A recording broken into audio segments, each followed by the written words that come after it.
sure everything is copacetic. Oh shit.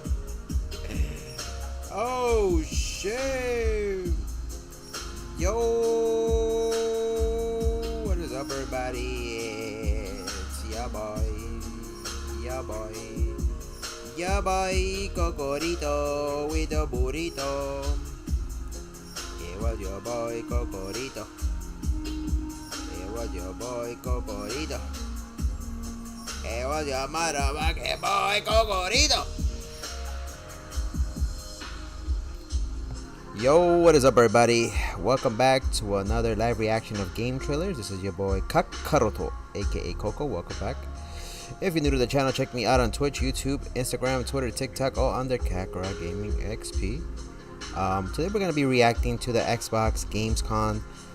They have day 1, day 2, and day 3 already passed already, but I was a little bit busy with life, so I didn't get to react to them. So hopefully we can try to look at all the trailers today. We're not going to look at the people talking unless that's something you guys want to watch, but we're going to breeze through the trailers and hopefully catch up to day 3 or day 2, I think, that passed. But welcome everybody. What up, Potato Gaming? What up, cool boy? It's your boy Cocoritos. You know, Cocoritos, Bartholomew Cocoritos the Third. Get it right. Get it right.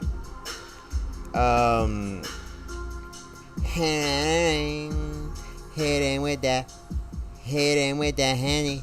Today I went to go watch the Dragon Ball Super movie again in 4DX, bro. My sister surprised me. She got tickets again. I'm like, I got it the first time, and then the second time she told me she got it. And my brother-in-law was like, nah. I'm like, let's go watch it. Let's go watch it. Cannot complain. We went to Applebee's. The Applebee's we went to was ass cheeks though. The service was bad, bro. Like I get it. People have to serve and they have to wait on you and whatnot. But we weren't even like bothersome. But it looked like they were bothered that we were there. And like, they wanted to rush us out of them. I'm like, what the fuck is wrong? I'm not gonna get into that, but. Anyways, we're gonna get started in just a little bit. Let me go get my hammy. Let me get my hammy. But how's everybody's Friday? What up, Kaito? What up?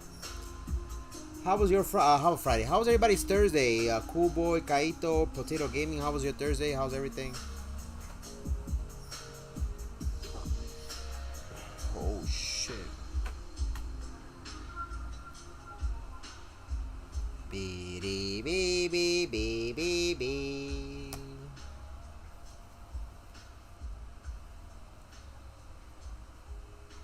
Yeah, I don't feel like going to those places no more, man. It's like people are so pissed off. Like, they don't want to work there. Like, bro, like, I'm not, like, you're not doing me a favor and I'm not doing you a favor, but like have a little mutual respect, you know, not to put any waiter down or anything like that, but have a little bit. And it's not everybody, because there was somebody over there that was really nice and they wanted to help us, but it seemed like it really seemed like they didn't want to help us. I don't know. That's good to hear, Potato Gaming. And got 4 more days until school starts. Yep. Once school starts, I understand people won't be able to come to the streams. Don't feel bad about that. The streams are there for that way you guys can watch them whenever you have time. It's not that you have to watch them live. I don't obligate people to come here every time. Watch as long as you want. My thing is all about, these streams are for you guys to enjoy them. Whether you watch 1 minute, 2 minutes, 5 minutes, the whole hour, 2 hours, it really is up to you. So don't feel bad when you guys start school. You know, we'll see each other around here on the channel, and I really prefer that you guys focus on your studies and put in that hard work. Okay, it's gonna take you far in life, so I'd rather you guys have your studies first, and then, you know, whatever comes with my channel comes second, so, or even third. Your family should come, God should come first, your family, and then, you know, everything else you got to do in life. So anyway, let's go ahead and hit that intro, and then we're gonna go from there. What I heard about Chili's is some cheap Mexican restaurant. I wouldn't say that. If the food is good, it's good. It's like Chipotle's. I like Chipotle. There's nothing wrong with that. I'm talking about the service. The service is that what made it ass, you know. I couldn't even enjoy the food. Anyway, let's hit that intro and we're gonna get things started. Is it that motherfucking intro with your boy Gogorito? He was looking like a burrito, Gogorito. Sheesh.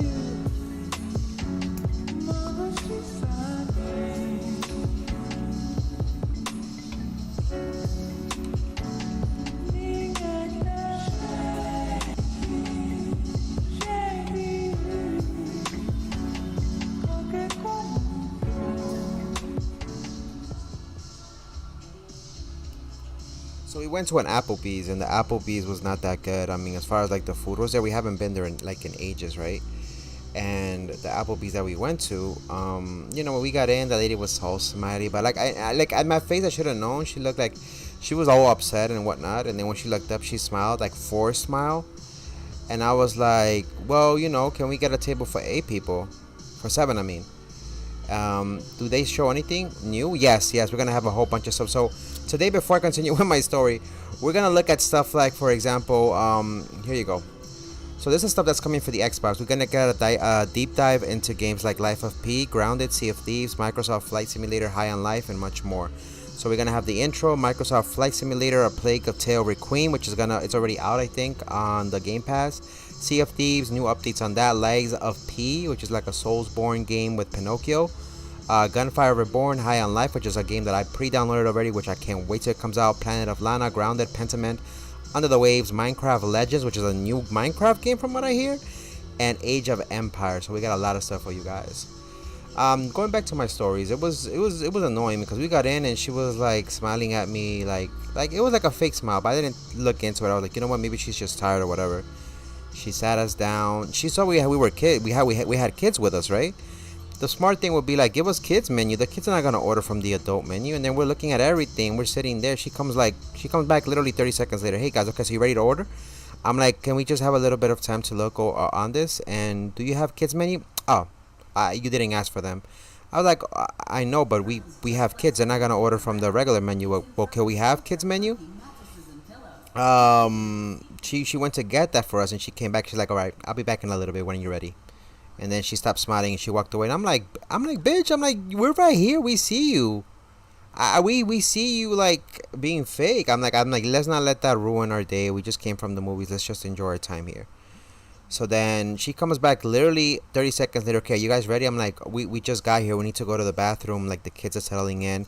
They're still looking. We're still deciding what we want to get. So do you mind giving us like 5 more minutes and then come back? Sure. I'll be right over there.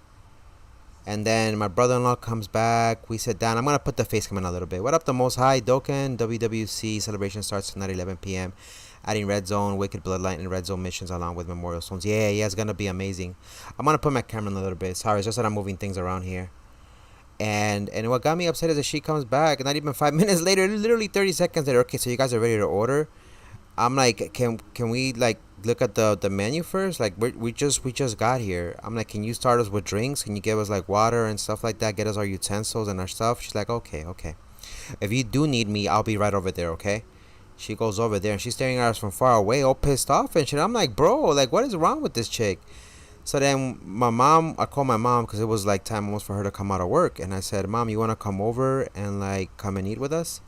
She's like, sure. So then she comes over, and she's like, are you guys ready to order or no? And I said, it hasn't even been 5 minutes. Like, I have another guest coming in. I told you that when I came in. We need to order. We don't want to start eating food, and then she arrives. It's rude. Okay, well, I'll send somebody else here whenever you guys are ready. I'll go serve other tables. I have other things. I said, all right, go do your stuff. I'm like, what the fuck? This was a chick. So I was like, what the hell's wrong with her? And then I'm surprised because my sister usually will get upset. And she wasn't upset. If anything, she was just telling me to calm down. She was like, just let it go. Don't say anything to her. I'm like, no, I'm not upset at her. It's just like, I'm here with the kids and she's being stupid. Like, I'm about to curse her out. I don't care if she's a female or whatever. I'm not gonna yell at her or anything like that. But I'm gonna tell her, like, I'm gonna speak sturdy to her and tell her, listen, you need to have a little bit more respect. I'm in front of my family. Like I've already told you several times, like, go do what you have to do and we'll come back in 5 minutes. Again, this was not to belittle her or to make her feel bad or just put her down for her job. But, anybody would think, basically, if you're there to serve us or like help us out or weigh us, right? Serving us just sounds really bad. But she's there to weigh you. Like, you need to be a little bit more hospitable, right? You can't be aggressive like that. And mind you, we weren't being inhospitable. We were being nice, kind, and soft-spoken to her. My mom comes and then I go reach for her and then she looks at me and she walks away. And I'm like, what the hell is wrong with her? So then she sends a guy over and I don't know how complicated this was, but we're all ordering food and my brother-in-law, he's picky to a certain extent. He doesn't like vegetables and stuff like that. So he says, can I get the chicken sandwich? But plain. No vegetables, no lettuce, tomato, no sauce, no nothing on it. Just regular with the french fries. And then the guy got all confused. And I wasn't trying to judge, but I'm like, the guy just like he was lost, like he didn't know what the hell he was doing, and he just kept looking at the thing. He kept scribbling and then writing again, then scribbling, and I had to stop him. And I'm like, excuse me. I'm like, it's literally just two buns. Put the chicken in the middle. Don't put nothing else on it. He was like, so you don't want any sauce? I was like, no sauce, no cheese, no lettuce, no tomato. Literally just put the chicken in between the buns, and get French fries with it. That's all we want. Okay, I understand now. And I'm like, bro, how fucking complicated? Look, it's like, I couldn't understand that. Like, it felt like they didn't have common sense. And in my head, I was like, what is going on here? Why are these people treating us like this? Like, what the hell's going on? This shit is not rocket science. So then they come and order. They bring our stuff, and they put it down, and we start eating and whatnot, and they bring our drinks, and I order an alcoholic drink, and I'm like, I'm like, look, I had a long day, can I just get one of these slushies that have a margarita in it? They were blue and everything. He comes back, the shit is like light blue, almost green, a whole bunch of ice, and there's no slushie. I'm like, you know what, fuck it, whatever. At this point, at the end, they literally just brought the food out. They didn't even do nothing crazy, right? And then they left. They didn't even come to ask us if we were okay, if we needed more drinks, nothing, right? By the time we were done, I go look for them. I'm like, can I have my check, please? They bring the check, and well, you know how much they were asking for a tip? Suggested gratuity. The thing came out to 162 for 7 people. Guess how much they asked for the tip. I would have given it to them. I would have given them usually a tip a lot. I'm not one of those people who is cheap. If you actually provide a service, I've been there. I used to be young before. I used to work at restaurants. You always have to earn your pay. You're not entitled to it. So, guess how much they asked for a tip?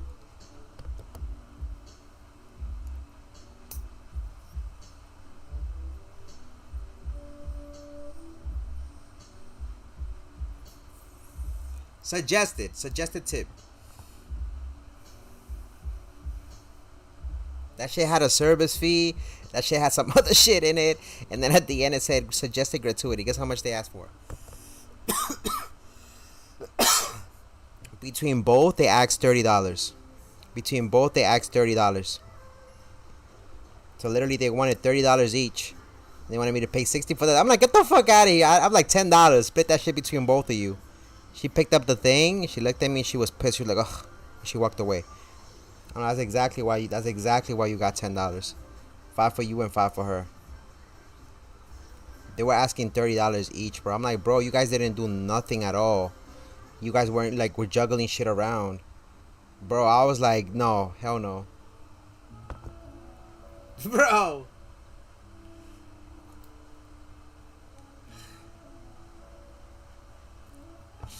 Yo, what is up, everybody? Welcome to another Cocorito stream. No, and I don't listen. I usually leave tips. Like, for example, last time we went to go eat at a restaurant, and it was just me and this friend of mine.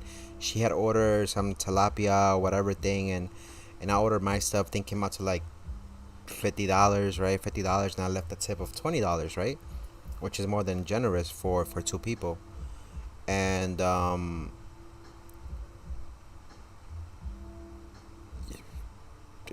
yo, in New York, it's in New York is something else, bro. I don't know how to explain it to you. Like, just expect some shit wherever you go in New York. That's what I gotta say. You gotta come through with the wife beater. It's hot as hell. But then the check had some. I wasn't gonna argue with them. The check had some service fee, and it had some other shit. I'm like, you're already tipping yourself, and then on top of that, you want a tip. I was like, listen, I'm not gonna argue with them. Just pay the shit. And she was mad. I left $10, but it is what it is. I mean, like I said, I tip good. I'm not a cheapskate. And the service was just really bad. I don't even want to go out no more. I told my sister, listen, we'll go out to the movies again once everything calms down. We didn't even take the train. We literally took a taxi, Uber. We went over there. I'm like, I don't want to take chances going in the train. I'm like, it's enough. I mean, when I go out alone and I take my own chances, right? Because I'm by myself. So, thank God he's protected me every time I go out. But when I'm with my family, I don't like going out because New York is just too crazy. Nah, she came with the fucking thing, and the thing with big bold letters. If I could have where the fuck did I put the receipt? I have a picture of it. That's at the top, and I mean at the bottom it said big bold letters. Suggested tip. Let me see if I can show it. Suggested tip: $28, which is $30 each, right, for each person, for both of them. And I was just looking at the freaking receipt, like the fuck. And my sister looks at me. She's like, "How much they want for the tip? I'll give you the tip since you paid for the food." And I was like, "They want fucking $60." And then she was like, "What? 60 for what?" And on top of that, the bottle of ketchup next to us, it had no ketchup in it. And I was asking them for a refill. Can we get another bottle? They never came back. After I asked them for a bottle of ketchup for the kids, right? I'm like, they never came back. They didn't even pass through our aisle. I had to get up to another table, grab the bottle of ketchup, and then come over and do that. And here's a crazy part. Towards the end, they come up with some fucking little cups of mayo. And I'm like, who the fuck ordered mayo? It didn't ruin my night though. I ate my food after we left. We came home. I was like, yo, we're never going to Applebee's. I don't care any other Applebee's that I go to. If that's how it was in like Midtown, where there's like a whole bunch of white people around there, I don't want to go anywhere else. I'm good. That's supposed to be like the high end place in New York, and if that's how they were acting, I was like, no. And not that I'm saying this is not all waiters. There are actually some really good waiters, but it's because of these bad apples, no pun intended. They make certain restaurants like you don't even want to go there. Ketchup bottles without ketchup, exactly.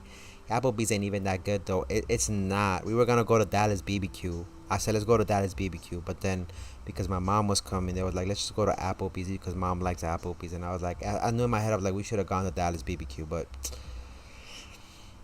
nah, we're never going there again. Anyways, I spoke for about 17 minutes. Sorry about that. I hope everybody's having a good, wonderful Thursday. I don't want to turn it into a podcast because I can go here telling you guys the shit that's been going on in the Bronx. It's crazy. Just look up crime videos about the Bronx and you'll be like, what the fuck is going on? That's where Coco lives. It's something else. It's something else, man. It's like depressing. It's depressing, I'll tell you that much. But you guys make it worth it. I'm like, you know what? You got a YouTube channel to maintain and people that depend on you, so sheesh. Anyways, Xbox Gamescom booth 2022. I think we're up to day 3 if I'm not mistaken. I'm very excited because a lot of these games are coming to Game Pass, if not all of them. And the great thing is if you have Game Pass, you're gonna get to play all these games for free. So it's something to look forward to. We're gonna, like I mentioned before, we have a lot of older games that we already saw that are getting updates, but we're also getting a whole bunch of new games. The one that I'm mostly interested in is in Lies of P. So Pinocchio belongs to Disney in a sense, but because it's been so many years, the likeness of the character can be owned by anyone. So anybody can do whatever they want. They can make a movie about a Pinocchio who's evil or some shit like that. So they're allowed to do whatever they want with the resemblance of the character, because after a certain years the copyright thing expires. However, the works done by Disney still belong to them, but anything else done outside of that scope, they can't sue and be like, oh, that looks like Pinocchio. So in this game, Lives of P is about a character that's pretty much, it looks like it's set in a Victorian era kind of esque, where you have this character that looks like Pinocchio, and he's gonna be like a Soulsborne. Every time he levels up, he gets a new part, and it looks interesting. So I'm looking forward to that. Yeah, because of me, Troll, they making a live action about it. No, it's a game. It's a game called Lies of P. So I'm guessing it's called Lies of Pinocchio. The title sounds kind of sus. It's called Lies of P, but that's gonna come later on. So let's just get right into it. And I'll shut my mouth and we'll go from there. All right. I'll be back. 2 seconds.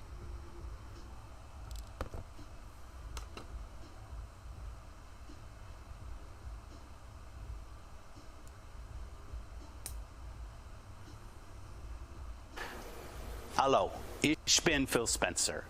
We at Team Xbox are excited to be back at Gamescom to celebrate gaming with our fans from all over the world.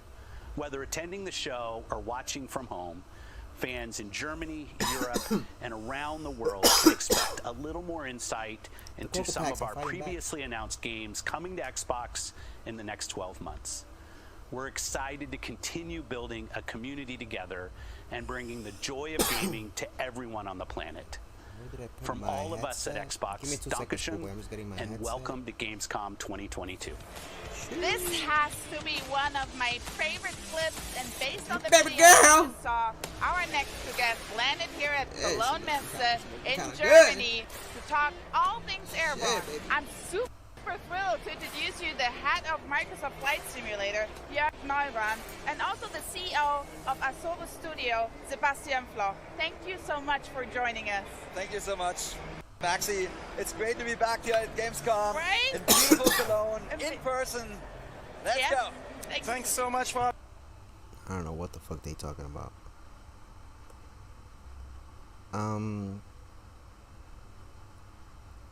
Can we do... Alright. Diamonds on my neck, diamonds on my neck. Alright, I think that should be good. I just wanted to make sure we had it at a proper setting because sometimes it lags. I'm assuming they're starting with the intro, but I want to start with Microsoft Simulator.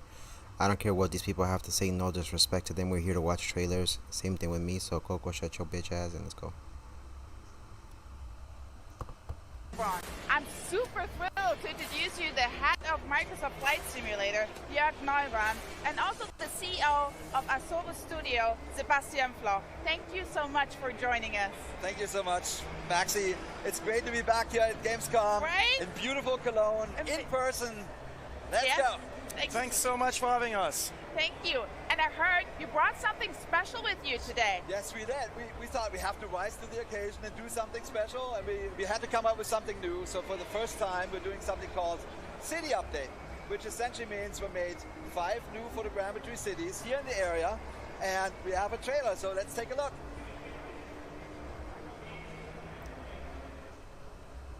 In 4K, City Update Germany.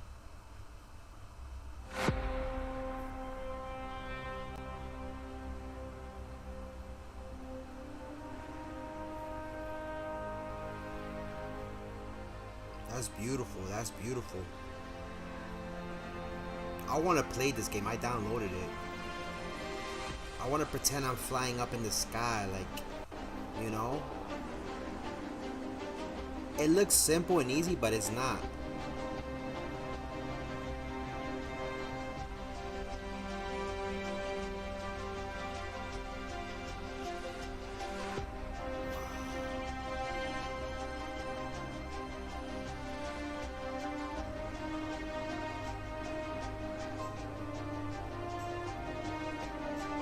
That's beautiful, bro. North Rhine-Westphalia.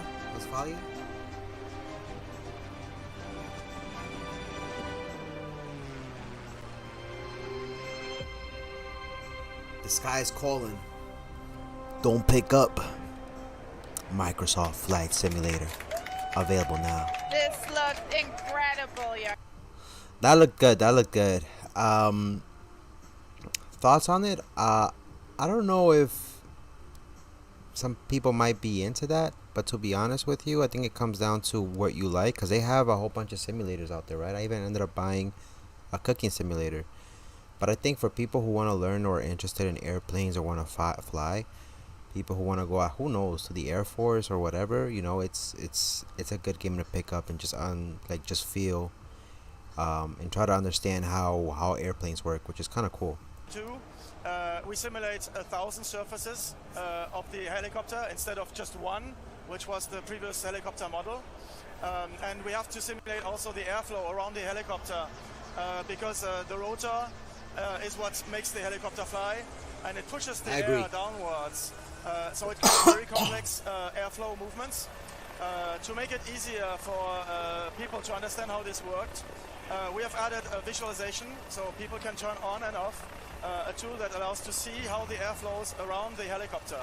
And you see the air really, how it creates vortices and how it creates turbulences around the helicopter. And so there's very important effects that account when you fly in helicopter. I agree. One of these is translational lift.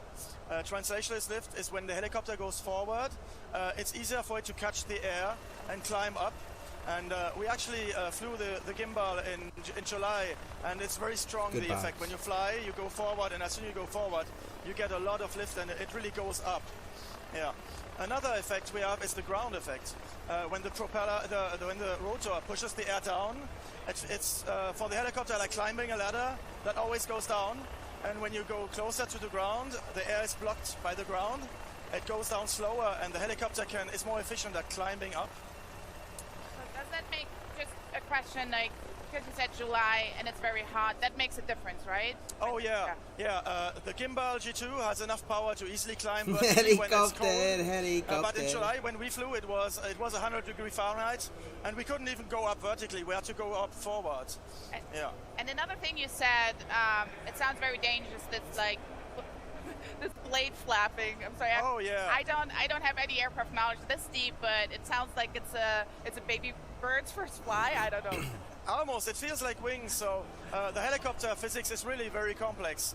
We had to push it up from 100 hertz to 1000 hertz, so just to capture a rotor going around, because it spins so fast. And flapping is when the helicopter wants to go left, it needs to push on the left side, so the rotor goes up and down and up and down. It actually resonates when it turns around, but everything is offset by about 90 degrees detailed. because it's also soft, right? It takes time for the rotor to bend and push the helicopter. Like, what if, you see how they can make these worlds look so real? What if they put people in there and people don't know that they're in a video game? And what if we're part of a video game called Earth? And we don't know. We just look so realistic. We're not even 4K. We're like 24K. And what if, right? Because look how real it looks. Look how real it looks. Just saying. Helicopter on the other side. Don't worry, cool boy. Go do your thing. Get some sleep. You can always rewatch it. I always enjoy when people rewatch it, and if they find some part that's funny, they comment on it. They put like the timestamp and say, Coco, this part was funny. What did you think about this, and that? Don't worry about it. Do what you gotta do for school. Just knock out. You can rewatch the stream some other time. Tomorrow we're gonna do more of this, and I'll try to do it earlier. So. One important effect is the vortex effect with the ring vortex. When the helicopter spins, when the helicopter rotor spins, it creates a vortex. When you go down, it goes into its own airflow, its own vortex, and it's very hard for it to climb at that moment. I love these deets. I could talk forever about this, but I think the most important question now is, could you explain a little bit? What up, Eliseo Gaming? How you doing? Welcome to the stream. What is the difference between a glider and all the other aircraft? Like, yeah, very important. A glider. Most of the gliders don't have a way to go up in the air, so they need to find a way to take off.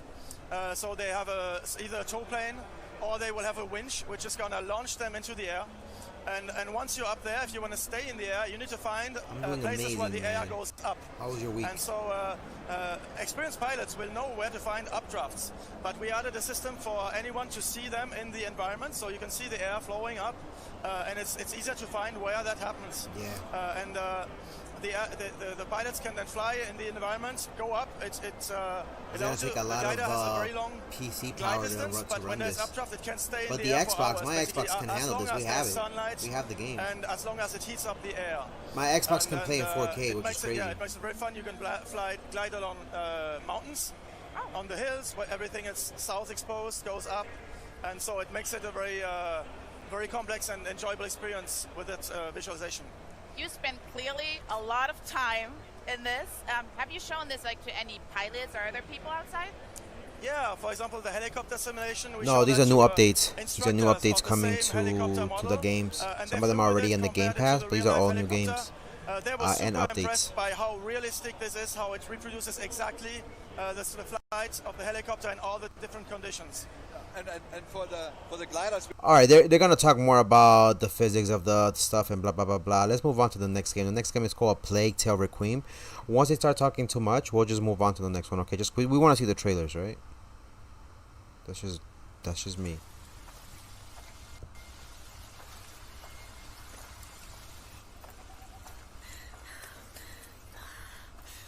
Stay here in control. Report if you see one bloody rat. I knew it.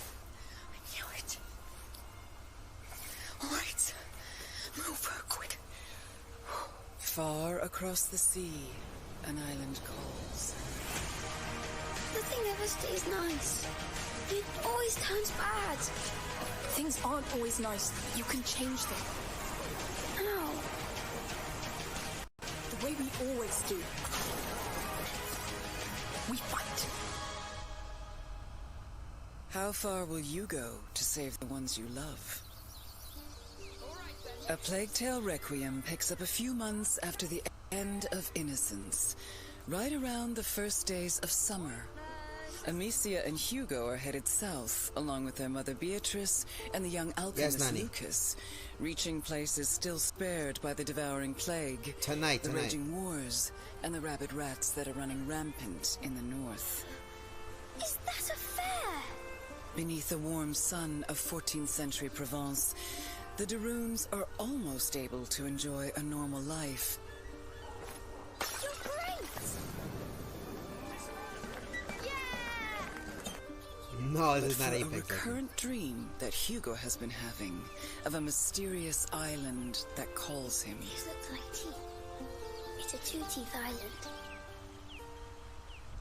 How come nobody noticed their disappearance? Maybe nobody cares. Maybe. One day, the macular illness that's been dormant inside Hugo awakens, and the dreaded living nightmare begins again. In the wake, Amicia finds herself with no other choice but to trust her brother's dreams and head further south towards the elusive island before he's consumed by the terrible macular affliction. The bite, yes. They've locked the arena down. They let them die here. It's starting all over again. Her mind is made up. She will find a cure in what dreams and prophecy may hold. Get used to it. With almost no one they can trust, This is your life now. Amicia and Hugo must traverse land and water as restless forces stand against them. Alicia, you're right. After the events of last winter, Amicia is hardened, experienced, and when backed against the wall, can be surprisingly resourceful. With several new tricks up her sleeve, she is now able to freely choose between striking from the shadows or unleashing hell with a variety of equipment and tools. The rats. There's a whole bunch of Takashis in there. Hugo wants more than ever to help his big sister and not hinder their progress. We need to leave or we'll doom everything. Hello, Coco Jr. The macula within him is a double-edged sword that has deepened his connection with the rats. The rats. They can feel people's blood. Now I can too. This powerful ability can decimate entire squads of soldiers. It takes a severe toll on Hugo every time he uses it. What's wrong? What's wrong? Thankfully, their journey brings not only hardship, but also unexpected friends. These colorful characters help the de Runes carry their terrible burden. It's not my first time. While offering unique skills and resources to bring them closer to their elusive goal. Oh, as soon as he's gone, it never lost. Got it. For Amicia and Hugo, the road ahead will test the limits of what they can endure on all levels, and just how far they're willing to go. Reaching the island is only This game looks good, yeah. To truly I'm gonna play it, it's free. terrible affliction that's stricken their family. Guess what? It's free. As the lines between reality, fantasy, and fate dissolve, keeping it together and finding the cure to save Hugo will be nothing short of a miracle. But Amicia has hope, and hope is the last thing lost. Others are burned in it. If you kill, be ready to be killed.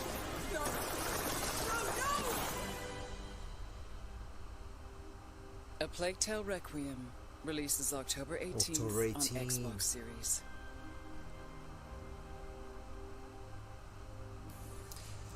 Play it day one with Xbox Game Pass. So if you don't got Game Pass, Wow, what a journey. I don't know about you, but I've been eager to get back to the rat-infested France of the 14th century, which is a sentence I never thought I'd say, and it's in part thanks to this guy over here, Kevin Chateau, game director for A Plague Tale Requiem, releasing this fall. Kevin, thank you so much for... let's go to the Sea of Thieves. I don't know what the fuck she was talking about. That was a good trailer. I think it was really good. I enjoyed it. We'll move on to the next one. I think we're definitely gonna pre-download it today. I think I saw it on the thing there, and I think I would recommend it if you have an Xbox to play that game. It looks good. Sea of Thieves is gonna be next. I think there's an update for it. I've never played Sea of Thieves, but a lot of people tell me that it's fun. Welcome. So My name's Adam Park, and I'm head of brand and licensing at Rare, and I am joined today by 3 members of the Sea of 3 crew. Sea of 3 crew? Sea of Thieves, it's kind of work. So, I'll go along the road. So we've got Joe Neats, executive producer on Sea of Thieves. We've got Mike Chapman, who's our creative director. And then we've got Joe, who is our senior community manager. So how is everyone? Excited, tired, everything, all of the above. Like, That wonderful mix you get at events. yeah. Feeling the buzz of the live show. Yeah. Chatting to fans, the energy. So, It's awesome. I mean, it is our first official show since 2019. So how is it? Teases and the like. So you did, like you mentioned it, one of the things we introduced in the last few years was seasons. Yes. Season 7. Yeah. Just gone live Season a couple of 7. weeks back. Indeed. And it's a biggie. It is a big. It's a biggie. So, like, what have you, and I'm going to start with you, Mike, but I will come to you, what have you kind of enjoyed seeing people do? And what has Season 7, like, introduced to Sea of Thieves? Well, Season 7, you're right, is a big one. And the idea of being a pirate captain in our world, the idea that your ship becomes, it becomes an embodiment of who you are in this world and your pirate journey. Captaincy extends that pirate journey. It allows you to, as our community have often requested, to name your ship for the first time, to have this persistent identity for your ship. But beyond that, we're bringing in new progression elements. We're bringing in the captain's log, bringing ways that your session and the ship now feels like a home. So based on how you play, your ship represents who you uniquely are as a pirate and how you play in Sea of Thieves. So I think one of the most important things that has meant a lot to us seeing the reception is just seeing players go all in on that role play. You know, we're going all in on the idea of this is who I am, and when you board someone's ship, that representing who they are in the Sea of Thieves world. And why captaincy now? Like, what made sense to bring it in at this point? Well, it's one of those features. I think we were always going to do it. Yeah. Why it made sense now was, and it kind of goes back to the question around what's happened in the last 3 years. If you think about how much richer that Sea of Thieves experience has become, there's so many ways to play in Sea of Thieves now. There's so many ways to be who you uniquely are as a pirate, where the sandbox has got richer. There's new activities, there's new quests, there's new enemy threats. There's just new ways to play. So captaincy coming in now and reward.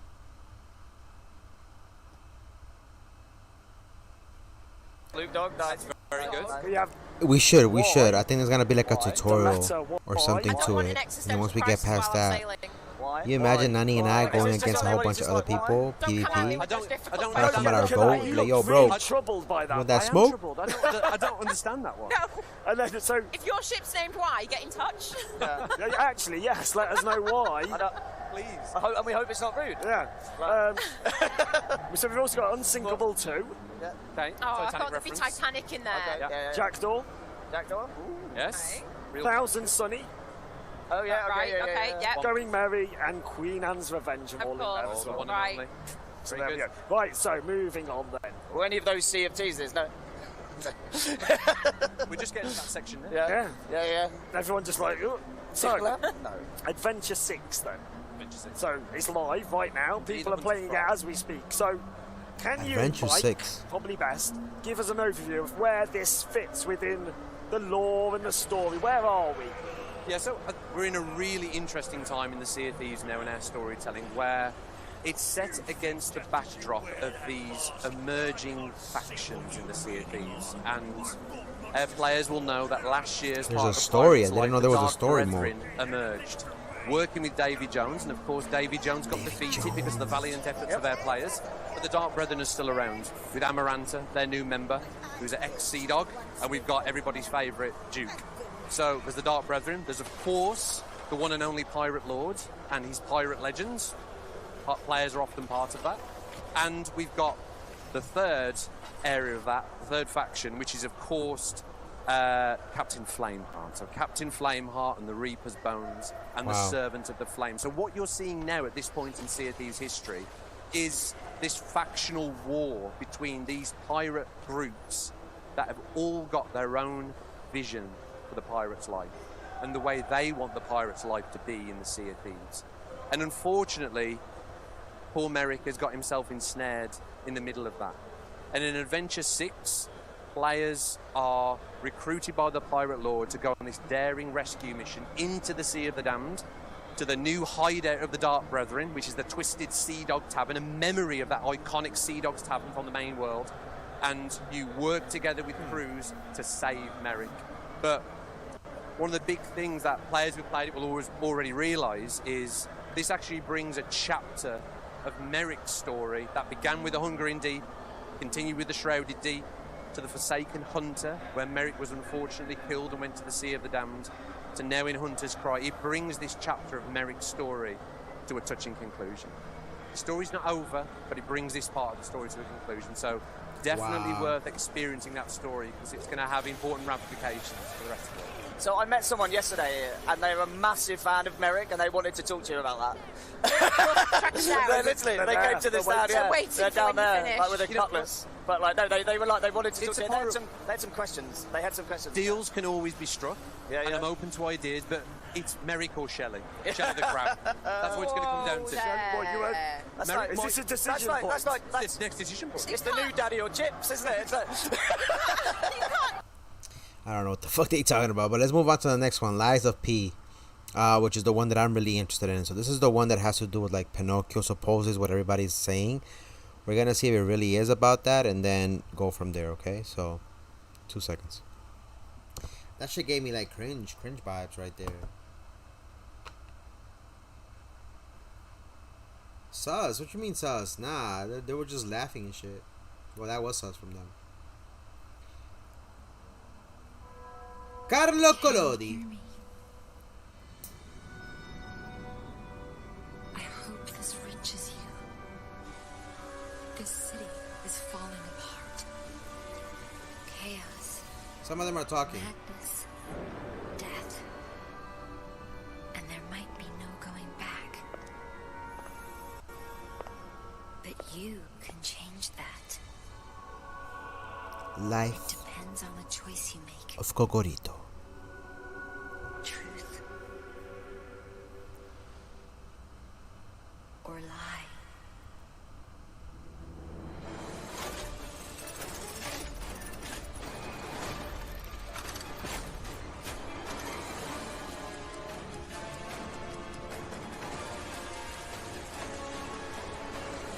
I might be asking too much of you. But I don't have a choice.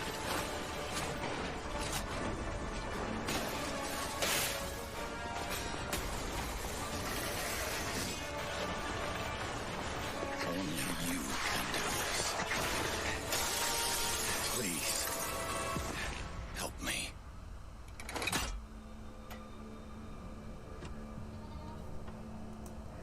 I don't think this shit got anything to do with Pinocchio. Never mind, I take it back. And the trailer we saw last time, we saw him put parts and shit. I thought it... No, never mind.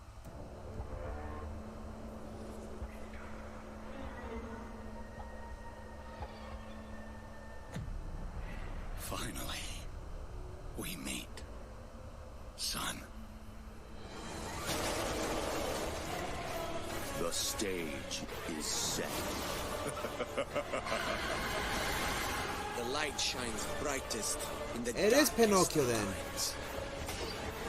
All right, buddy, I'm here for you. Don't worry.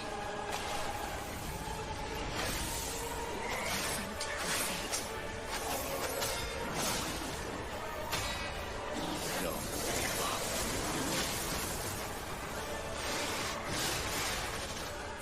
It wasn't meant to be from Disney. I was trying to explain to you, Nani, that if it has to do something similar to Pinocchio, people can do that because Disney doesn't have the rights for that.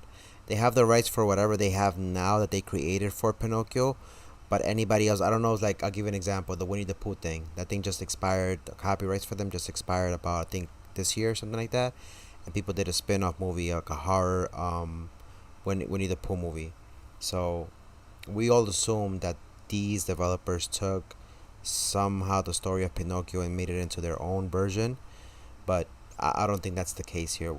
That's what I read pretty much in the Reddits, and that's what we all assumed for the most part.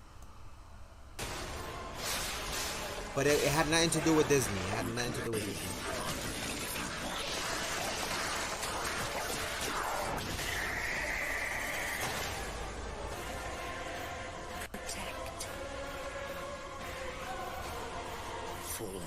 What up, George? How you doing? You saw that? Your destiny. 2023, a time when humanity shines. So he is a robot. Maybe he's fake. What up, George? How you doing? Welcome to the stream. Maybe he's fake, and he's made out of parts, and he looks so real. So maybe he wants to be a real boy. So this is pretty much their own story and spin-offs. Kind of like what they did with Alice in Wonderland or whatever, which was another game they kind of did like a spin-off of. So maybe this is based off of that. But I like the take on it. I like the take that they've done it into this own into its own thing of, like, I don't know, it kind of reminds me of a Dark Souls game, and the combat system looks amazing. Everything looks fresh. The ambience and just the world, the way it looks and the way it feels, I could definitely see myself enjoying this. Hello, Charlie here with What up, two Anthony of the G? Welcome brilliant to the and stream. twisted minds from NeoWiz, who created a game that's reimagined Pinocchio as a ruthless killing machine to cleanse a plague-infested world. Made by the studio behind beloved fantasy MMO Blessed Unleashed, and coming from a team of developers they did who Blessed worked on the Unleashed. absolutely awesome Monster Hunter world. I am super excited about this one. Please welcome Ji-won Choi and Jason Park. Hello. I told you they were twisted. What the fuck? It's lovely to meet you, whoever's underneath there. This is haunting. Truly haunting. Should we have a look and see if we can find the humans underneath? Yeah? Let's go. Let's do it. Yeah. I'm gonna do the slow reveal. Here they are, Jason and Ji-won. We have a Joker. Hello. Nice to meet you. There they are. No mames. Let's skip to gameplay. I haven't seen this, so I don't know where the gameplay starts. We'll start from here probably. You know they hot wearing those masks. Yeah, I would have been like smelling my breath and shit. Alright, so we're gonna start from here because I want to see what that gameplay looks like. It's just a bucket. It is just a bucket. How you been, Georgia? How you been, Anthony G? Alright, here we go. However, even though I read the Pinocchio story a long time ago, I remember it vaguely. So I went to the bookstore, bought the book, and read it again. And what I've learned is that Pinocchio is not just a fairy tale. It's more like a reflection of human nature, and filled with a lot of unique and attractive characters. That's when I realized we need some. This is something we have to do, revitalizing this amazing story as a game. I think it sounds like I might need a reread of Pinocchio then. But until then, do you want to give us a bit of a deep dive of the story and the world that your Pinocchio inhabits? As you already know, Rise of P is based on the original story of Pinocchio, which is actually quite brutal. And while the main characters in Rise of P are from the Pinocchio, our game's story is completely different and filled with new events. For example, Rise of P takes place in the imaginary city of Krat, where petrification disease is spreading and causing a lot of conflict. And while you meet a lot of familiar characters from the Pinocchio, they want to be anything like you remember. We introduced the Black Rabbit Brotherhood before. That's your homie, Nani? But I'd also like to tell you about Antonia, who appears at the beginning of the trailer. In the original story, Antonia is actually Antonio, Geppetto's friend. That is all I can leave it today, though. I will save the rest for the future. I was going to say, I definitely don't remember these masks from my childhood, it's got to be said. Yeah, so me too. My favorite is Black Rabbit Brotherhood. They're also in the original story. You know, poor Black Rabbit holding a coffin on their shoulders. He's like, bitch, nobody asked you. Anyway, so this hat right here signifies... They're in Lies of P. No disrespect to the lady, you know. With all due respect, you know. They're not just rabbit. They're brutal warriors. They're still carrying a coffin and always trying to squeeze you into it. I really want to see how you guys survive when they're hunting you. So, in order to go up against them, I have seen from the trailer so far that there are some ridiculous weapons. And you see the Jordans though, right? You see the Jordans, right? Wood shop with them, if I saw that correctly. So talk us through the combat we can expect from Lies of P, and how similar is it to the Souls-like games we've been seeing recently? I can confidently say that Lies of P is full of unique and one-of-a-kind battle system. And the first system I'd like to talk about is the weapon combination system. Weapons are divided into two parts, the blade and the handle, and can be combined in countless ways. Each blade and the handle have their own weight, motions, features, and special skills called flavor art. Oh, okay. So players are free to mix and match and create the perfect weapon for them. It should be fun to try out more than 100 of possible combinations. Wow. And another unique... That looks good. That looks good. Combat system, visuals, a story that we all can, you know, get familiarized with. Watch them get copyright. You can't get copyright for this, so that's what I was trying to explain for George to Nani, that so Disney, for example, there's certain things you can copyright that only lasts for certain years. So for example, recently the Winnie the Pooh copyright, like the way Winnie the Pooh looks, expired. Pretty much anybody can use.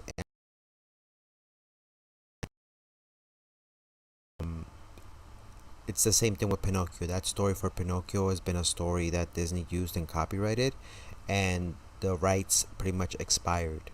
What that means is anybody can use the resemblance or the story itself, but they cannot use anything with the actual movie Pinocchio that Disney did. So Disney still holds the rights for the movie Pinocchio that they made, but as far as the story or any resemblance to Pinocchio, those rights expired. So anybody can come up with anything. I can come up with a freaking story of a different version of Pinocchio and just be like, this is the story of the lies of Kay, the lies of Cocorito, and then, you know, just put some bald guy there made out of wood, and literally we won't get sued, because again, the story is available to the public now and anybody can use it to do whatever they want.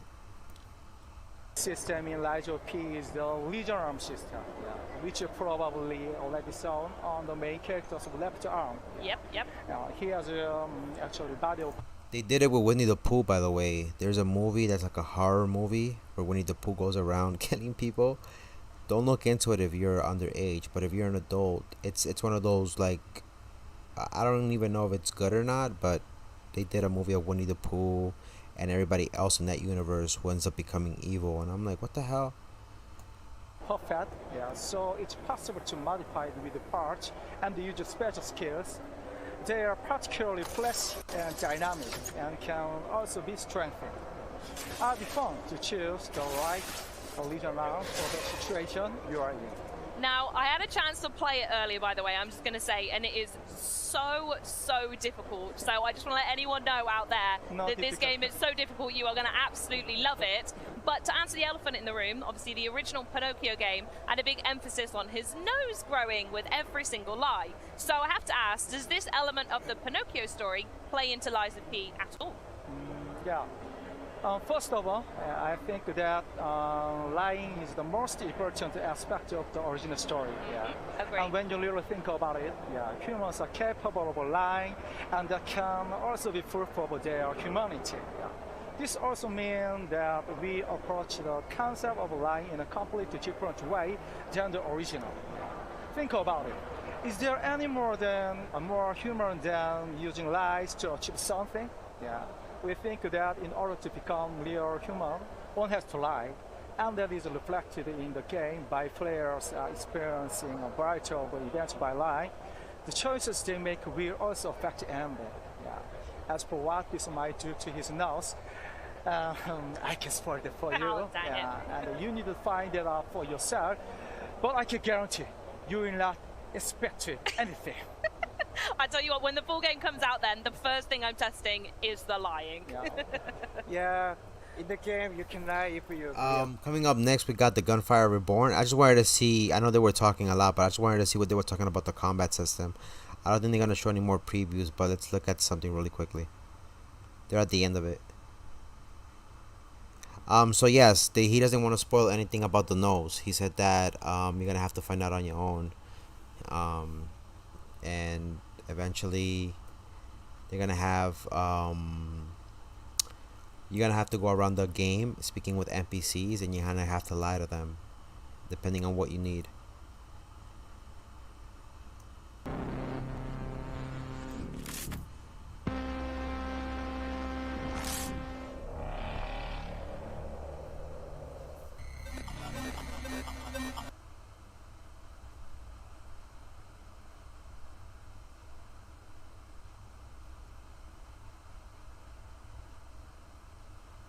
Is this Gunfire Reborn? I can't hear the audio. Do you guys hear anything? What the hell?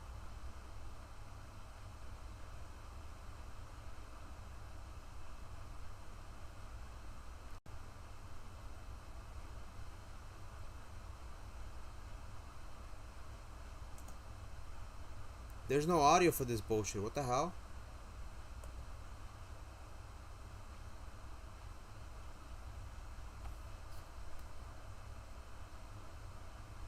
Nah, there's no audio for this one. There's no audio for this one because it would have showed me. I think this is just I think it must have had some copyright thing, and they must have muted it so they don't get the copyright on it. So I'm assuming that's what happened. Hey yo. Whoa, what the I think that is Gunfire Reborn.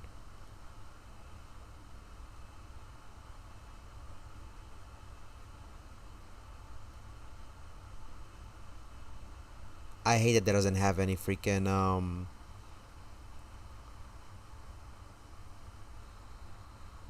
shit. I think that is Gunfire Reborn.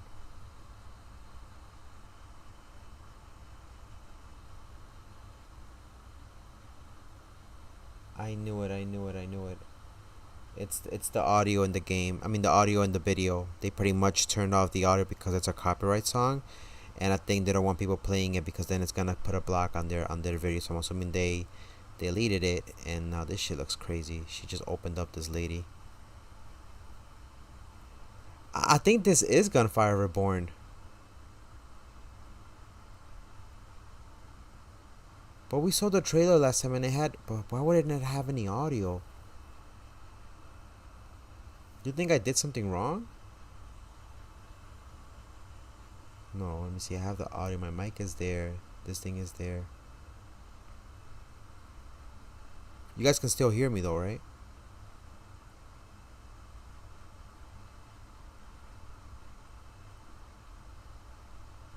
Wow.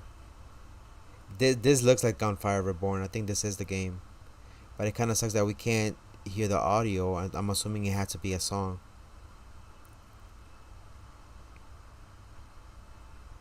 If the audio comes back for whatever reason, I'm almost 100% sure I had to do something with the song in the background.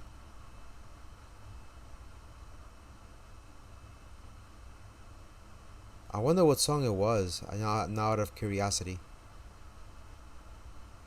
It has to have been a known song or something old.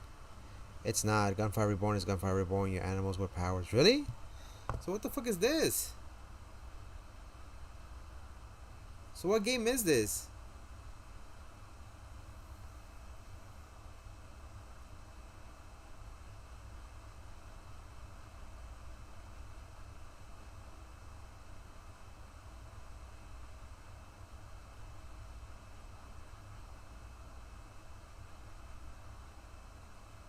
Hold on, we already came this far. I just want to see what the hell's in here.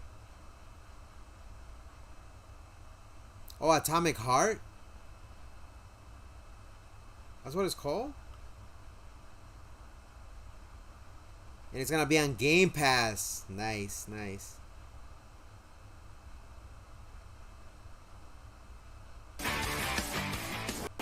Wow, it came back. So I had no audio. Okay, whatever that was, Atomic Heart, it had no audio, but that trailer looked pretty good. Pretty interesting if you ask me. Kind of weird and sus, but I think it was pretty good. Hey, welcome back, everyone. I'm here with Stephen. That looks good. That looks good. That looks good. Let's go to the next one. High on Life. Enjoy the Gamescom 2022. I am joined by... Wait, what did he say? The Gamescom 2020 fan about our favorite games. Enjoy the Gamescom 2022. Hey, yo. I am joined by Mikey and Maddie from Squanch Games, who are here to give us an exclusive look at High on Life. Thank you so much both for joining us. Yeah, thank you for having us. Great to be here. High on Life and looks I'm sure good. the fans are going to be super excited about this segment because you have a tons of gameplay to show us, and I want to see it definitely. But before we jump into that, could you give us like a quick overview of what High on Life means? Yeah, so High on Life is the new game from Justin Roiland's studio, Squanch Games. It takes place, starts out on Earth. You're kind of an aimless teenager. You don't really know where you're going with your life. Aliens show up. They discover that humans are the best drugs in the universe, and you pair up with a talking gun that you find to sort of stop them from ending your species, basically. Yeah, you're going to be seeing a bit of content from the intro tutorial level to start. You know, some fast forwards sort of through here, but it's just because we can only fit so much. Coco with hair? Maybe? In this segment, So is that like the typical game from Squanch Games you would have? Yeah, so we kind of have weird games. Like, we kind of found each other. We like making weird stuff. We all love comedy. We all love weird sci-fi. So it really is right in our wheelhouse. It's just a leveled up version of things we've done in the past. Amazing. So I would say let's just jump right into the gameplay, right? Because it's what people want to see. Sounds great. Nice house you got here. Real ritzy. Way better than my bench. Oh, wow, you really made yourself at home, huh? Oh, there you are. Who's this weirdo, and why is he setting up a huge alien computer in our living room? Okay, first of all, that alien computer is a very expensive and surprisingly operational Bounty 5000. So, you're welcome. A what 5,000? I've got just the thing. A small-time local gangster by the name of Nine Torg. She took my favorite knife. She's got an operation out in the slums. Maybe you kill her and get my knife back. Then we'll talk. Maybe take you out to Glumpy's to celebrate. All right, so we just head out to the slums? No, moron. You gotta use the Bounty 5000 to initiate a bounty.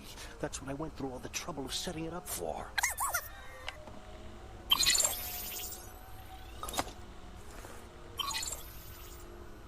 Oh wow, this looks good. This looks good. You do bounty hunting? We're looking for the gateway to the slums, I guess. Look, it shouldn't be too far. Listen, just follow the waypoint. So I just noticed it's a little But High on Life is based off of Rick and Morty, no? forward. Like, is that the usual demo? Or is that a cut through? Yeah, are you talking about fast forward? Yeah, fast forward. So we're actually showing the full demo here to pass behind closed doors, but for the purposes of this video, we're just sort of fast forwarding to make time. Understand. And the family was at my house. Where do I live in there? Is that my family? Yeah. So early on in the game, Kenny gives you the ability to teleport your entire house to escape from the cartel. So when you teleport your house, your sister's in the house, so you kind of bring her with you, and she's not too happy about that at first. And the other guy you see in there, that's Gene. He's a legendary bounty hunter, at least he was legendary bounty hunter, kind of fell on hard times, and he's homeless, and he sees this opportunity as a way to sort of get your house. So he's like, I'll train you if you let me crash on your couch. If you die, I get to keep the house, basically. And so he's really, in the beginning, he's really hoping you die. Understood. Yeah, the house is sort of your main hub, and then you have the rest of Bloom City for side content, NPCs, lots of good stuff. Well, look what we got here. Fresh meat. Hey there, Fresh Meat. Welcome to the slums, Fresh Meat. Oh boy, here we go. Kid. What's wrong, Fresh Meat? You scared of a little kid? Yeah, I'm a little kid. Look at me. Look at me. I'm sorry. This is annoying. What's this all about? Well, honestly, he's just supposed to be annoying, basically. So we implemented this patented squanch shove tech, basically, where characters get in your face and push you around. It's such a funny little mechanic, and he's one of the first characters you encounter that's doing this to you, and he's really pressuring you to shoot him, but you don't have to. You can skip it, Yeah, you meet his mom later, and he's actually 30. So, okay, yeah. okay. So He's really 30. And it's your choice. Okay.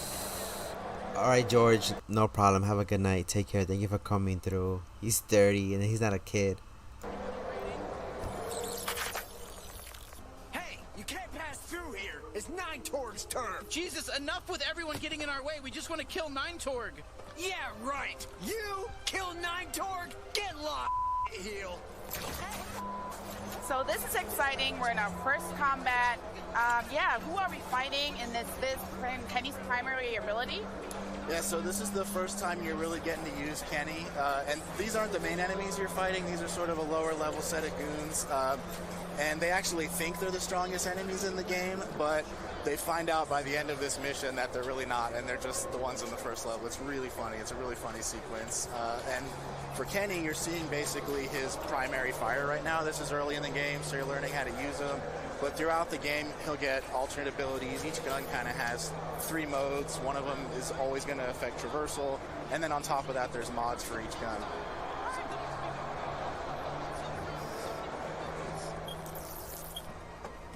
Oh, hey, you want to see a cool party trick I used to do? Aiming at those spinny platforms. Come on, give it a shot. It'll be fun. Yeah, I told you. Did you see how fun that was? I call it my glob shot. It comes out of my trick hole. Okay. I'm afraid to ask this question. What is a trick hole? Is that just American? I'm sorry. I thought that was worldwide, the trick hole, but apparently not. So all the guns in the game have 3 separate abilities, so primary, secondary, as we mentioned, and then there's an ability fire. What you're seeing here, it can be used in combat, but it can also... Yeah, that's gonna be an issue. I'm gonna have to put 18 and up on this game, right? also be used to open up new traversal areas, and each gun in the game will sort of open up new areas. You can go back to areas that you were before and kind of explore, find content, collectibles, and also get new NPC interactions. Yeah, we're really trying to push that light Metroidvania feel, so the levels are really dense. Nah. I'm sick of this. I want to tear through someone's guts. Oh, I think they're talking about Gene's knife. You. Got it, freak. We've had enough of your bullshit. Yeah, it's your fault Stevulax is dead. I was in love with him. Did you know that? I loved him. And now his head's cut off. Just the way it should be. Him. Hey, guess what? I have another secret trick you can use. The power of negotiation. Let's try reasoning with these guys. Knock on the door. Tell me how you want to play this. You insufferable. When I'm loose. Who's there? Who are you? Hey. Hello there, friends. Oh, I think it's the buyer. Hey, are you the buyer? No, I'm just here to do my laundry. It's even clean. I'm a laundry head. Can't stop washing stuff over here. This room's off limits. Everything you need is in the front. Get out of here. Good luck with your laundry. I mean, I have a ton of laundry at home, especially after Gamescom, but I've noticed there's a lot of dialogue in this thing. Can you tell us a little bit about that? It might be. Yeah, so we actually started out kind of writing out a big dialogue tree. Our head writer, Alec Robbins, amazing writer, and kind of makes twine games in his spare time, so we had it down. And then once people got in the booth, we kind of encouraged a little bit of improv to keep things fresh and funny. And then all of that amounts to basically a huge selection of dialogue choices. And so you just heard him talking about his ex-lover, Stebulax. If you knock on the door before that, you don't even have a chance to give that answer because you don't know that information. So there's a lot of stuff like that throughout the game that you're kind of opting into without even knowing. Nice job. They told us this buyer was a real prankster. Oh, you. Come on. That was pretty up. That joke is gonna me up. You got him good. Okay, though, but enough of that. Let's show them the product. All right, here's the product. A genuine talking knife. I gotta be honest with you. He's a real piece of He's extremely violent. He basically only talks about wanting to kill people in very disturbing ways. You, I'm gonna carve out your cavity. Gonna make it 3 times as big. Your it's just gonna drop right out of there. See what I'm talking about? Oh, perfect. That's exactly what we're looking for. Yeah, great. Go ahead. Feel free to inspect it. Try him out. See how he feels in your hand. Yeah, free me. Let's go. We're getting this game. Psycho on these Actually, you want to just swing out the air a bit? Like, far away from us? Yeah, thanks. Come on, what do you... Oh, fuck yes, thank you. Pleased to meet you. I'm Knifey. Now use me. Let me stop these fucking hands. Oh, just a reminder, don't do anything crazy when you're holding the knife. Just, like, look at it, see if you like it, put it back. Yeah, thank you. Oh, fuck yes, violence. Yes, more, I need more stabbing. Definitely 9 Torg, but let's put a pin in the whole Gene thing. How do we get out of here? With my tether ability. I'm more than just a knife, you racist. I can tether too. Look up and latch on. I can't believe it. I'm sorry, but these lines, guys. But I remember Knifey from the first trailer, and I think for fans, he has been fan favorite from the debut. Tell me everything about him. Yeah, so he's by far my favorite weapon in the game. He's voiced by Michael Cusack, who's awesome. He's so funny. And throughout the game, that's basically, both of them. he I think functions that's Rick as and a Morty, knife, I think. but he's there to kind of always pick on you and say funny stuff. He also has this tether ability, which affects traversal through the levels. So once you get him, you can kind of go back, and some of the levels were horizontal, now they're more vertical, and there's things you can get that you couldn't get before. Yeah, it's pretty cool. The levels really open up once you get Knifey, and then there's a bunch of other traversal abilities you can use in tandem with him. And you also can't open chests until you get Knifey, which you'll see right here. These are our lug boxes. Hopefully we'll be selling plushies of these, plushies of Knifey. It is a cool concept. Always going to have that side hustle. So you're actually also getting...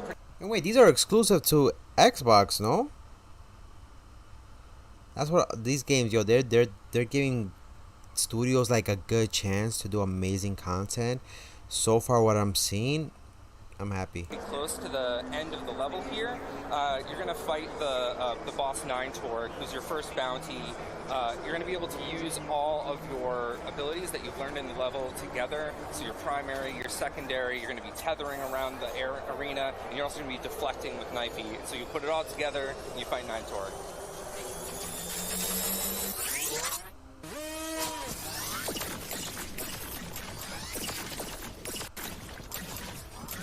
Come on, admit it. We're hurting you. No. F you. That was cool.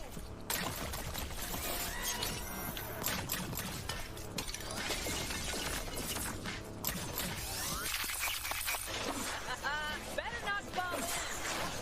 Hey, I'm still here. You can still use me if you want. I can deflect attacks. Did you know that? I'm not just all about stabbing. Well, I'm mostly all about stabbing and tethering, but I can also deflect attacks. I'll slice them the gap. I'll cut their heads off. I'll rip their limbs off. Do everything. Oh, I'm gonna cut right into them. I'll cut their toe off and eat it. You know, this sludge matches your toxic personality. That was a good one.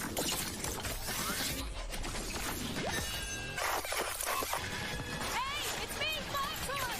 Kill my clone! I'm rooting for you!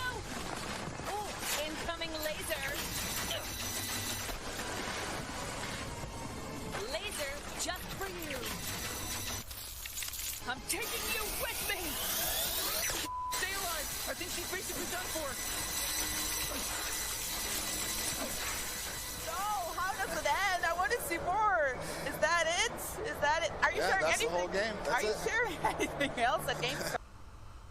Wow, that was beautiful. And that's just one of the bounties, and then you have, I'm sure you're gonna have more bounties coming along. But that's beautiful. That's beautiful. Not bad at all. Let's see, Planet of Lana. Hola, Emily.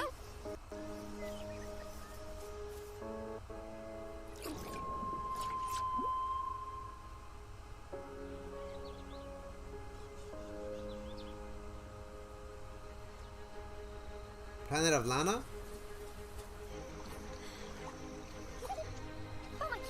So some Surendra, aka Cool Boy type of shit? Cool Boy trying to get food and shit?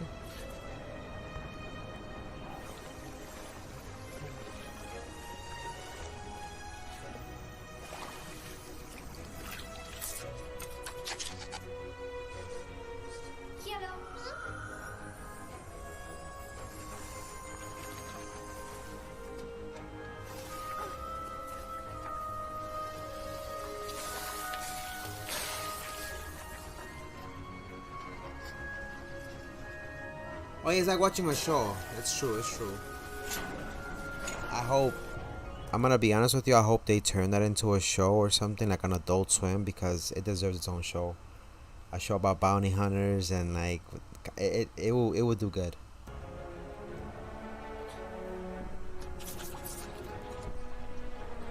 Yeah. I will try, for sure, easy. I've been working on my achievements little by little, but I think High Life might be one of those that I'm gonna try my best. That one, Starlink, and the Elder Scrolls.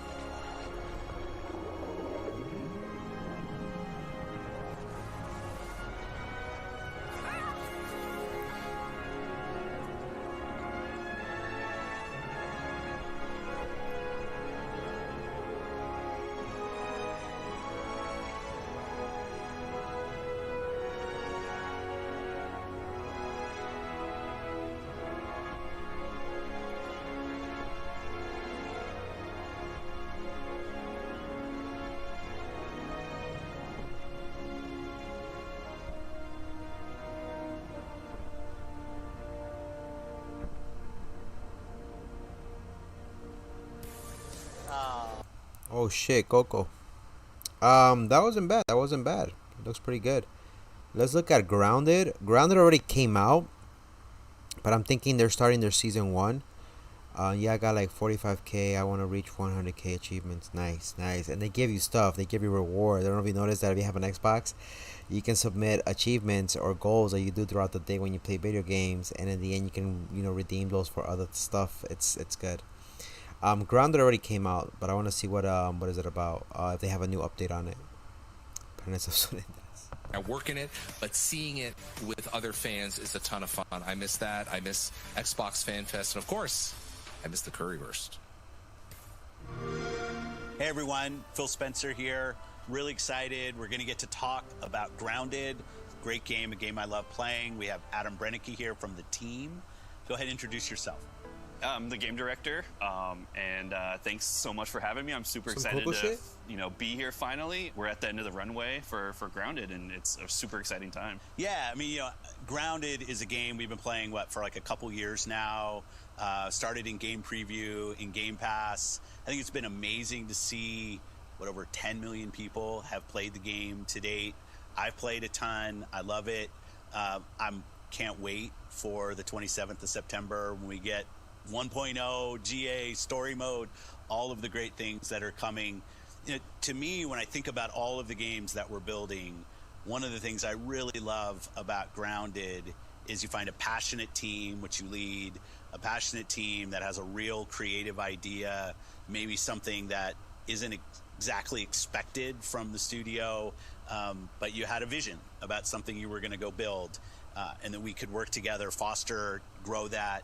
to the point we're at now, where it's getting ready to release. I think it's fantastic. Yeah, it's wild to be like in this position to be able to make something so creative. If this is the first time you're hearing about Grounded or seeing Grounded, Grounded is a survival game, and you have to survive in this backyard environment. The main goal is to get home.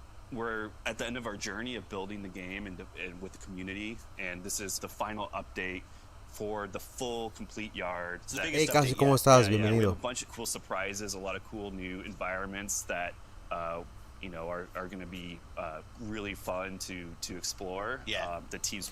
The game came out a while back. I mean, at least for us, for Game Pass, they had a whole bunch of stuff on it. I want to see some gameplay on it, if there is any on it. But I don't think there is. Wait, is it still Grounded? I wanted to see more of it. I thought there was going to be a trailer for it, but if you haven't seen it, I suggest you go check that out. It's just going to be more talking. Let's move on to Pentiment.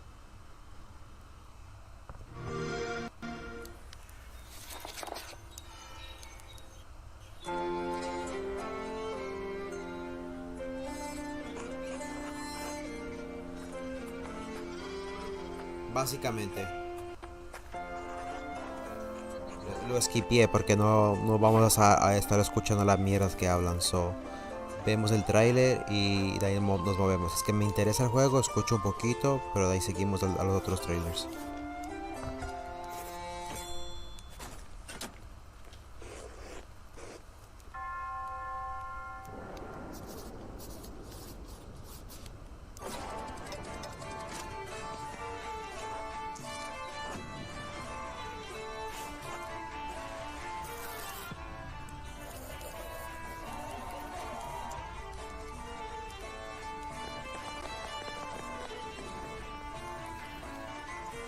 Obsidian?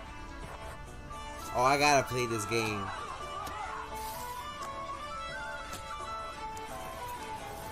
Obsidian did this game. Wow.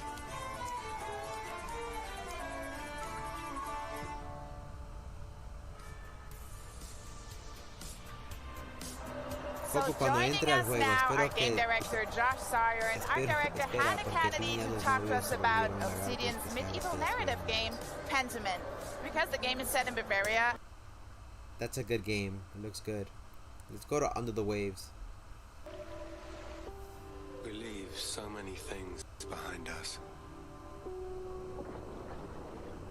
Objects, memories, mistakes.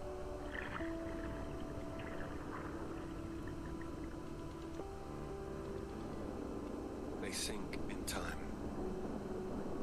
touch the bottom and go to sleep. Silence is full of ghosts.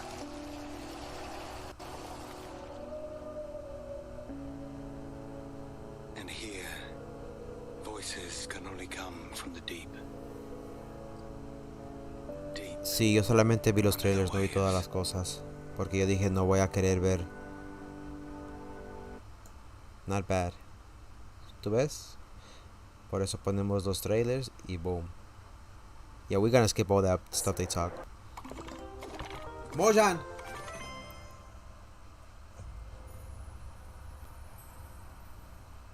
What is my favorite legend of the overworld? The one I like most tells of a peaceful land that did not know cruelty. Until it was attacked by invaders, spreading the scourge of greed and fire. It tells of a world on the brink of disaster, rising to answer the call of a hero.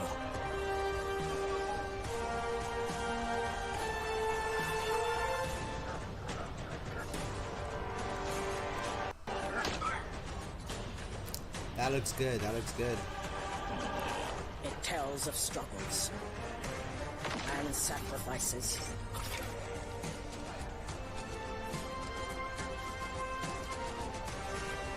But most importantly, this legend reminds us that hope can win the day.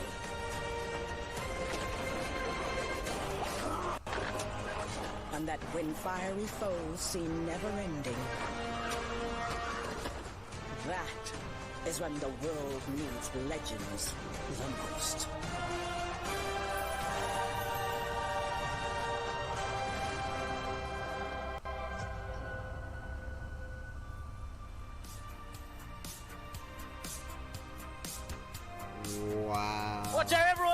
Ruins are coming. And it's on the Xbox, so you know we're gonna get that for free. Doesn't look bad. I wanted to see some gameplay if there is any. Let me see right here.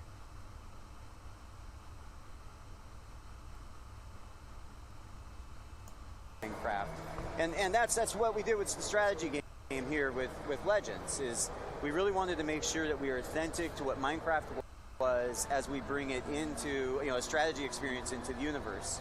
And I mean that's a big piece. What Danny said, in the beginning, it was an idea that hey, we should have a strategy game within the Minecraft universe, and that would be cool. But another aspect of Minecraft is that we always have a hero character. So the hero character is there, and that's not common in strategy games. You usually control a strategy game by a mouse pointer or something like that. Right. So bringing that hero, like letting the player feel like they're part of the game world, is super important in all our games. So that kind of founded, hey, how can we combine these two types of game where you're one part hero-centric, but one part controlling armies and so on. That's really been really interesting. And when we kind of started to realize that, it's, hey, this is quite new. And as a game maker, when you find something you feel, this isn't, like there's not 10 games like that out there. Like, it's actually strange to think about it, but the pace of a strategy game is often higher than an action game because you're so quick of scrolling around, maneuvering around with your cursor and so on, click, click, click, and you do oh wow, so you can control the waves, in a very short character, time in a strategy game normally. And you can control everything else. So puedes controlar tu personaje y los demás que están en tu... be there. Actually, surprisingly enough, brings down the tempo of a strategy game, which is very well suited to make it play well on consoles by a controller. So like just adding those two types, it was kind of a surprise. I wish I could be smart and sit there and say, I don't even know. I think they have one coming up, but probably maybe later on in the year, I think. That's something that we discovered as we prototyped and developed the game. A wonderful discovery. Yeah, exactly. And that's one of the things I find really interesting about this is, you made the point, you're not controlling a cursor, you're actually controlling a character. You have to deliberately traverse the environment and, physically move within the game, right? So how do you handle that within the game design? Like, difficult to defeat, and one of the more fun ones. Another one is the Bruiser. It's another one you've seen in the trailer. It comes out and has like two kind of razor blades on its arms and does some really wicked moves as it comes and attacks you. But yeah, that's a very fun one too. There's lots of different types. Kind of like Pikmin. Yeah, we have I remember expanded Pikmin. in so many ways. So that's a couple of. Like, You can control your own character, but you can control them at the same time. Is to kind of like build up almost like a society. Like we have different hordes, as we say. Here at Gamescom, so we have been presenting a horde of the Bastion. And so the different hordes differentiate both in look, but primarily in the game how they play, how you play against them and so on. So you need to think about how you engage. They're not working on anything else other than those exclusive things. See, the difference between Xbox and PlayStation, and I have both, I think it comes down to Xbox. Xbox, what they're doing is they're giving these indie companies a little bit more chance to shine and show what they can do, and even some of their older IPs are doing updates and creating new things, and they're giving them that free will to do something great for the gamers, and you can see that with what they've been trying to put out there. So if PlayStation did a little bit more and invested more in their indie games and like developers, I'm sure there will be a lot of invest the money in that, and watch, the future will be more secure with Sony. But unfortunately, I don't think they like taking risk, and it's in my opinion, and again, I love Sony, they seem a little bit more old-fashioned as opposed to what Xbox is doing. Xbox is like, okay, well, you know what? Let's go ahead and let's give this a chance. Let's try this out, and it's been working out. So they look and feel different, and it's just fun to engage with them. Right. So what kind of units do you, as the hero player, then bring to bear against the piglins? Well, I mean, for example, Magnus referenced how the Horde of the Bastion has large structures. So one of the units you're going to want to use on your side is one called the Cobblestone Golem. That's very good against structures. So you can take the cobblestone golems they're and getting attack and get a lot more results, a lot better results. Another one is the plank golem. You saw a horrible demise of a plank golem in the trailer, actually. But that's one of the ranged units. And that's very, very good as you attack to use those in tandem. I don't know, any others you can think of? Well, I'm thinking more about the way that you need to engage with them, because as I said, the hordes are playing differently. The Horde of the Bastion, for example, it's almost hear it at the name, right? They like to build forts, they entrench themselves and so on. So you need to grind your way into their bases and to defeat the portals at the center of it. While others are more open and so on. So it's how you think about your unit composition, which friends you bring with you in each fight and so on. And also the way you lead them. Like you can lead your friends into battle in so many last trailer, just Age of Empires. They're in depth for 6 billion. Jeez. Whether you strike from afar or ambush up close, the Malians will use wit and strategy to outmaneuver their opponents and gain the advantage on the battlefield.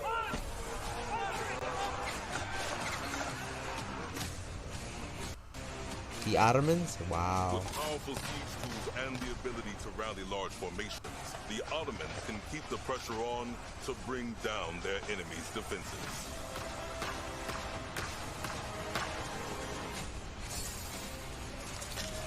Wow. I always wanted to play this game, but I don't know if I was people wanted to see this. Oh yeah, they're getting sued for that much. That wasn't it 60 billion or something? Apparently, no, 6 billion. Because, history is in I'll tell you what's happening with this before we understand. And your place in it has just begun.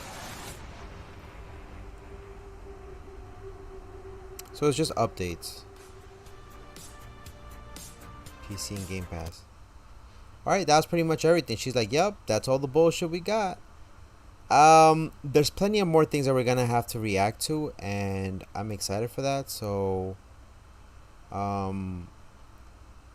we'll check more of that tomorrow and react to more of those things. I think day 2 and 3 were already done, if I'm not mistaken. So this is the other one from a few days ago that they showed. Yeah, it's the same thing. It's nothing. So I don't think they had a day 2 yet. So we had the day 1. That's me right there. What the hell? But everything else seems to be good. I think they have more stuff later on. I think even IGN has more trailers, and we'll probably check that tomorrow. I'm gonna have to go put them in the list and go from there. The Sony thing that's been going on, in case you guys did not know, is Final Fantasy VII: The First Soldier official season 4 trailer. We're gonna check trailers tomorrow. I'm gonna have to compile a list, and that we'll see one after the other. Gotham Knights, Harley Quinn. Oh yeah, they got gameplay for some of these characters already. So before we end the stream, Sony, they're getting sued because they're saying that, let's say a game, No Man's Sky, comes out, it costs $60, you know, a couple of months pass down the road, the game goes on sale physically as a disc. Let's say they have both physical and digital, right? They both come out, cost $60. A couple of months down the road come, the physical disc goes down in price. It goes on sale on the PlayStation Store. Let's say it goes for like $20, $30. Okay, let's say $30. The physical copy costs $30 as well. Now, let's say you want to buy the digital game outside of the Sony PlayStation Store, and you want to buy it at Best Buy, buying one of those little, you know, tickets, or like little board cards or whatever, and you take it to the front and you want to buy the digital thing. Now, if you tell them, hey, you know, the game is on the PlayStation Store for $30, or the physical disc costs $30, can you price match it? They tell you, no, we can't do that because it's not in the policy. It's against PlayStation's policy that the digital cards have to be sold at full price, and everything else you can buy the disc version, which is less. It wouldn't make any sense. And then the person's like, I don't want to have a disc. You know, they're not giving people an option. So it's like, if you want to buy something digital because you want to save up space in your house, you're gonna have to pay full price.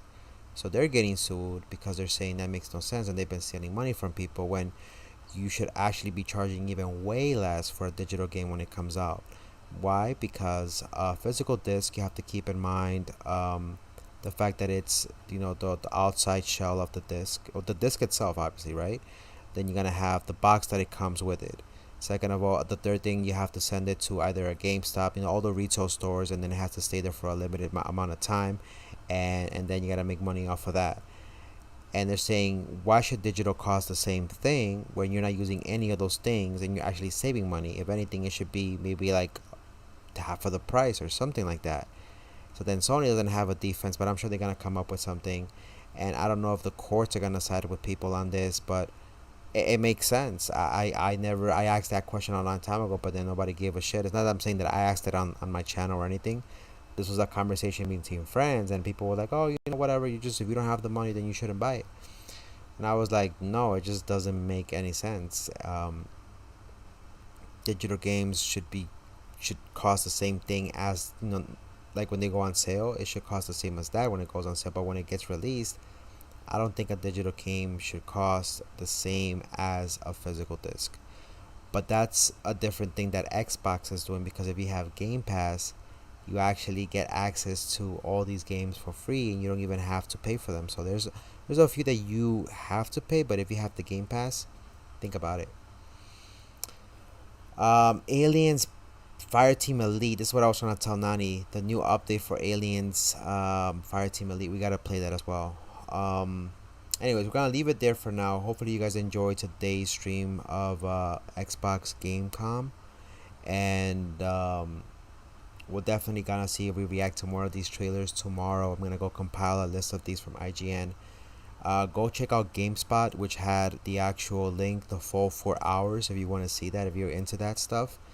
But I just wanted to see the trailers. But no disrespect to the creators and the directors that put all the hard work into that, but I just wanted to watch trailers and some gameplay. So we'll leave it there for now. Shout out to my moderators and everybody else who came through on YouTube and on Twitch. Zazerpi, aka Nani. Shout out to Casi, gracias por venir, mi amigo. Shout out to Eliseo Gaming. Shout out also to George, who came through earlier in the stream. Shout out also to I saw Potato Gaming, my other moderator, Cool Boy. Thank you also to, I think I saw, give me 2 seconds, the homie, the Most High. Thank you for coming through as always. Worldwide celebrations coming tomorrow. Kaito121, and if I did miss anybody else on the stream, I apologize. Enjoy the rest of your evening. Have a fantastic Friday. This is your boy Kakaroto, aka Coco, signing off. I'll see you tomorrow for more trailers. Take care for now. Have a good one. Peace.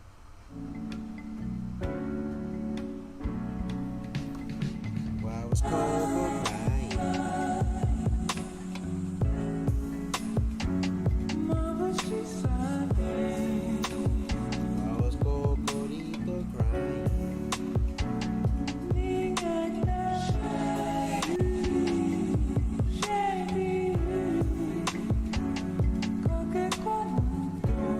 Another day, another dollar, and your boy Gogorito left to holler.